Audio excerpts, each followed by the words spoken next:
আসসালামু আলাইকুম। সংবাদে আপনাদের সবাইকে স্বাগত জানাচ্ছি। আমি ফিরোজ তোহা। শুরুতেই সংবাদ শিরোনাম।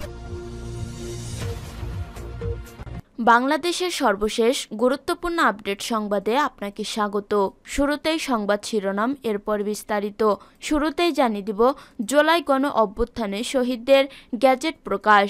জুলাই গণ অভ্যুত্থানে 2024-এর শহীদদের নাম অন্তর্ভুক্ত করে গ্যাজেট প্রকাশ করেছে মুক্তিযুদ্ধ বিষয়ক মন্ত্রণালয়। এরপর জানিয়ে দিব শেখ পরিবারের 3 ফাউন্ডেশনে 2,500 কোটি টাকার উপঢৌকন। শেখ পরিবারের 3 ফাউন্ডেশনে 2,500 কোটি টাকার উপরে উপঢৌকন দেওয়া হয়েছে। আর এসব ফাউন্ডেশনের অর্থের যোগানদাতা ছিল এস আলম, নজরুল ইসলাম মজুমদার সহ কিছু ব্যাংক, ডাকাতি ব্যবসায়িক গ্রুপ ও ব্যাংকগুলো। এদিকে সংখ্যালঘুদের উপর নির্যাতন করে ভারত, অপপ্রচার চালায় বাংলাদেশের বিরুদ্ধে, বললেন রুহুল কবির রিজভী। সংখ্যালঘুদের উপর প্রতিবেশী দেশ ভারত নির্যাতন করে জানিয়ে বিএনপির সিনিয়র যুগ্ম মহাসচিব অ্যাডভোকেট রুহুল কবির রিজভী বলেছেন, তারাই আবার অপপ্রচার চালায় বাংলাদেশের বিরুদ্ধে। এরপর জানিয়ে দিব ঢাকায় সংক্ষুব্ধ আদিবাসী ছাত্র জনতার উপর হামলার প্রতিবাদ রাঙামাটিতে। রাজধানীর ঢাকায় নবম ও দশম শ্রেণীর পাঠ্যপুস্তকে আদিবাসী শব্দ সংবলিত গ্রাফিতি বাতিলের প্রতিবাদে আয়োজিত এ কর্মসূচিতে হামলার ঘটনা ঘটেছে। এদিকে সমস্যা বা চোখে ডানটিতে অপারেশন করা সেই চিকিৎসক গ্রেপ্তার। রাজধানীর ধানমন্ডি আই হসপিটালের চিকিৎসকের বিরুদ্ধে 1.5 বছর বয়সী শিশুর বাম চোখের বদলে ডান চোখে অপারেশনের অভিযোগ উঠেছে।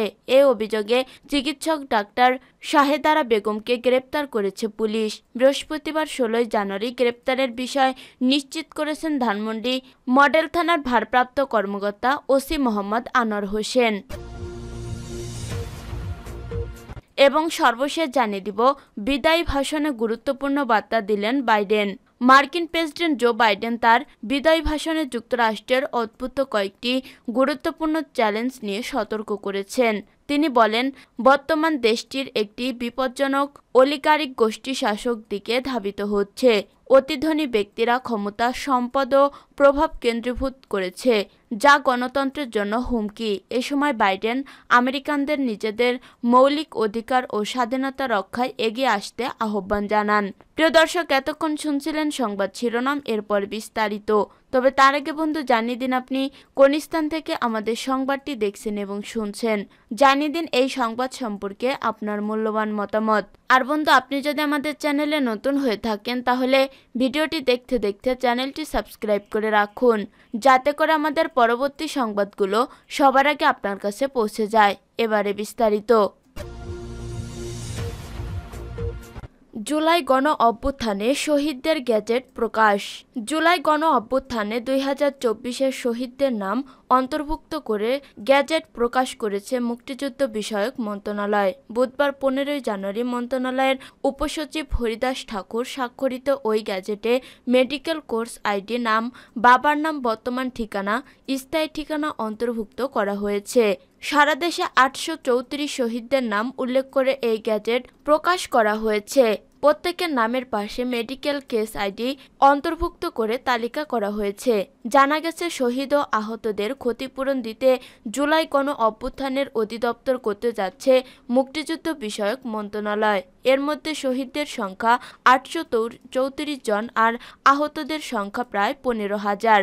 মূলত এ গণ অভ্যুত্থানের স্মৃতি রক্ষা করতে এবং আহত ও নিহতদের ক্ষতিপূরণ দিতে কাজ করবে এই অধিদপ্তর। সরকারের গণ অভ্যুত্থান সংক্রান্ত বিশেষ সেল ছাত্র জনতার গণ অভ্যুত্থানে শহীদ ও আহত ব্যক্তিকে প্রথম ধাপের খসড়া তালিকা প্রকাশ করেছিল গত 21 ডিসেম্বর।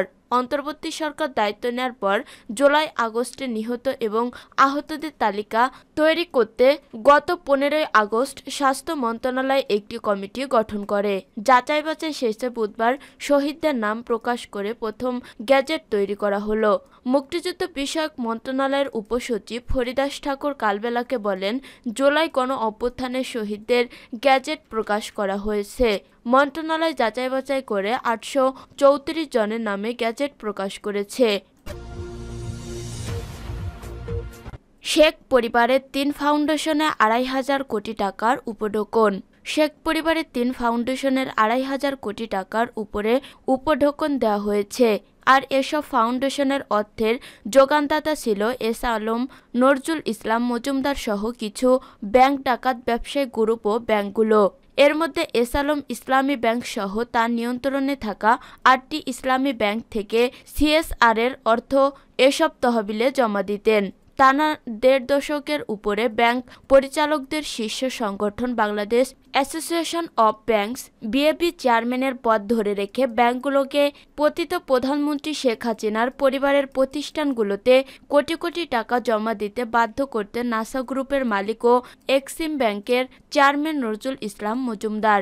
এর বাইরে বেক্সিমকো, সামিট, বসুন্ধরা, ওয়ারিন সহ বড় কিছু ব্যবসায়ী গ্রুপ এসব ফাউন্ডেশনে নিয়মিত অর্থের যোগান দিতেন। প্রতিষ্ঠানগুলো হলো বঙ্গবন্ধু ফাউন্ডেশন, সিআরআই ফাউন্ডেশন ও সূচনা ফাউন্ডেশন। এসব প্রতিষ্ঠানের প্রধান ছিলেন স্বয়ং শেখ হাসিনা, রেহানা, শেখ হাসিনার ছেলে জয়, মেয়ে পুতুল, রেহানা পুত্র, ববিসহ শেখ পরিবারের আস্থাভাজন কিছু রাজনৈতিক ব্যক্তি ও মন্ত্রীরা। বাংলাদেশের আর্থিক গোয়েন্দা ইউনিট বিএফআইইউ, দুর্নীতি দমন কমিশন দুদক, জাতীয় রাজস্ব বোর্ড, এনবিআর, পুলিশের অপরাধ তদন্ত সংস্থা সিআইডি সহ একাধিক সংস্থা থেকে তদন্ত করা হচ্ছে। এসব প্রতিষ্ঠানে কারা অর্থের যোগান দিত, এসব অর্থ কিভাবে ব্যয় করা হতো, ফাউন্ডেশনের অর্থ পাচার করা হয়েছে কিনা, এসব বিষয় নিয়ে সংস্থাগুলো কাজ শুরু করেছে। সংশ্লিষ্ট সূত্র এই তথ্য জানিয়েছে। সংশ্লিষ্ট সূত্র আরও জানিয়েছে, এসব ফাউন্ডেশনে কি পরিমাণ অর্থ লেনদেন হয়েছে, ওইসব অর্থ কারা যোগান দিয়েছে, এসব অর্থের কি পরিমাণ পাচার করা হয়েছে তার তথ্য বের করা হচ্ছে। একই সাথে এসব প্রতিষ্ঠানে যারা কাজ করতেন তাদের বিষয়ে খোঁজখবর নেওয়া হচ্ছে। শিগগিরই এ বিষয়ে পূর্ণাঙ্গ প্রতিবেদন দাখিল করা হবে বলে ওই সূত্র জানিয়েছে। সংখ্যালঘুদের উপর নির্যাতন করে ভারত, অপপ্রচার চালায় বাংলাদেশের বিরুদ্ধে, বললেন রুহুল কবির রিজভী। সংখ্যালঘুদের উপর প্রতিবেশী দেশ ভারত নির্যাতন করে জানিয়ে বিএনপির সিনিয়র যুগ্ম মহাসচিব অ্যাডভোকেট রুহুল কবির রিজভী বলেছেন, তারাই আবার অপপ্রচার চালায় বাংলাদেশের বিরুদ্ধে। বৃহস্পতিবার সকালে রাজধানীর মধ্যপাড়ায় জুলাই-আগস্ট ছাত্র জনতার আন্দোলনে শহীদ পরিবারের সাথে সাক্ষাৎ অনুষ্ঠানে তিনি এসব কথা বলেন। রিজভী বলেন, হাসিনা নাকি বিক্রি হয় না, অথচ তিনি ভারতের কাছে বিক্রি হয়ে গেছেন। একই সাথে দুর্নীতি ও লুটপাট করে দেশের বাইরে অর্থ পাচার করেছেন। একটি দেশকে লুটপাট করে, হত্যা, গুম করে বিনা ভোটে ক্ষমতায় বসেছিলেন। পার্শ্ববর্তী দেশের স্বাস্থ্য দেখলেও কোনোদিন বাংলাদেশের স্বার্থ দেখেনি হাসিনা, এমন মন্তব্য করে তিনি বলেন, অল্প দামেই ভারতের কাছে সবার আগে বিক্রি হয়েছেন হাসিনা। বিশ্বজুড়ে ফ্যাসিস্ট আওয়ামী লীগ সরকারের কর্মকাণ্ডের সমালোচনা হচ্ছে, অথচ ভারত শেখ হাসিনার পতন মানতে না পেরে বাংলাদেশের বিরুদ্ধে অপপ্রচার ও ষড়যন্ত্র করে যাচ্ছে। শেখ হাসিনা সমস্ত আইনকে পদদলিত করে দেশের সব গণতান্ত্রিক স্তম্ভগুলো ধ্বংস করে দিয়েছে জানিয়ে রিজভী বলেন, এবার দেশের মানুষের মৌলিক অধিকার নিশ্চিতে কাজ করতে হবে। ফ্যাসিস্ট শেখ হাসিনা যেসব প্রতিষ্ঠান ধ্বংস করেছে সেগুলো পুনর্গঠন করতে হবে। এ সময় একটি সুষ্ঠু নির্বাচন দিয়ে নির্বাচিত সরকারের কাছে ক্ষমতা হস্তান্তরের দাবি জানান তিনি। ঢাকায় সংক্ষুব্ধ আদিবাসী ছাত্র জনতার উপর হামলার প্রতিবাদ রাঙামাটিতে। রাজধানীর ঢাকায় নবম ও দশম শ্রেণীর পাঠ্যপুস্তকে আদিবাসী শব্দ সংবলিত গ্রাফিতি বাতিলের প্রতিবাদে আয়োজিত এ কর্মসূচিতে হামলার ঘটনা ঘটেছে। এ ঘটনায় জড়িতদের গ্রেপ্তার করে যথাযথ বিচারের দাবিতে বিক্ষোভ মিছিল ও সমাবেশ অনুষ্ঠিত হয়েছে রাঙামাটিতে। বৃহস্পতিবার 16 জানুয়ারি সকালে জিমনেসিয়াম থেকে বিক্ষোভ মিছিল বের করা হয়। মিছিলটি শহরের প্রধান সড়ক ঘুরে একই স্থানে শেষ হয়। পরে রাঙামাটি চট্টগ্রাম সড়ক অবরোধ করে সমাবেশ অনুষ্ঠিত হয়। এ সময় সড়কে সব ধরনের যান চলাচল বন্ধ থাকে। সমাবেশে বক্তব্য রাখেন পার্বত্য চট্টগ্রাম যুব সমিতির সাধারণ সম্পাদক সৌমিত্র চাকমা, পাহাড়ি ছাত্র পরিষদ কেন্দ্রীয় কমিটির সাধারণ সম্পাদক রুমেন চাকমা, হিল উইমেন্স ফেডারেশনের সভাপতি শান্তি দেবী, রাঙামাটি সরকারি কলেজের শিক্ষার্থী উজাই মার্মা, সমাবেশ সঞ্চালনা করেন বিএমএসসি কেন্দ্রীয় কমিটির সদস্য ক্যাসিং মার্মা।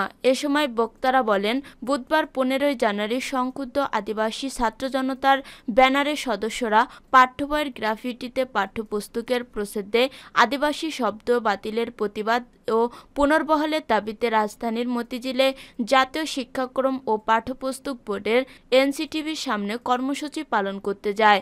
ওই সময় স্টুডেন্ট ফর সভারেন্টি নামের একটি সংগঠন ক্রিকেট স্টাম্প, চাপতি ও লাঠিসোঁটা নিয়ে আতর্কিত হামলা চালায়। এতে হামলায় 17 জনের বেশি শিক্ষার্থী আহত হন।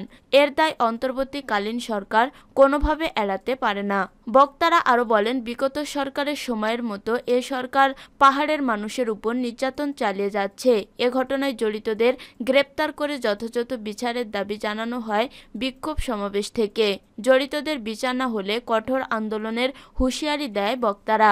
একই সঙ্গে অবিলম্বে নবম ও দশম শ্রেণীর পাঠ্যপুস্তকে আদিবাসী শব্দ সম্বলিত গ্রাফিতি পুনর্বহাল, পাঠ্যপুস্তক আদিবাসীদের সঠিক ইতিহাস ও পরিচিতি তুলে ধরা সহ সাংবিধানিকভাবে আদিবাসীদের স্বীকৃতির দাবিও জানানো হয়।